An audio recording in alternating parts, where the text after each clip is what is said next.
محترم حضرات، قرآن پاک کا ایک ہی غیب سچا اور صحیح ہے۔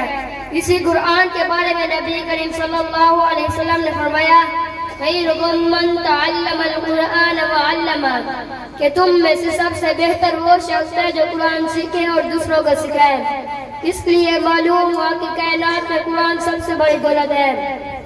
اور حدیث میں آتا ہے، فضل کلام اللہ علی سائر الکلام فضل اللہ علی سائر الخلق، کہ خدا کی کلام قرآن کو ساری کلاموں پر ایسے فضیلت حاصل ہے جیسے اللہ کو ساری مخلوق پر فضیلت حاصل ہے۔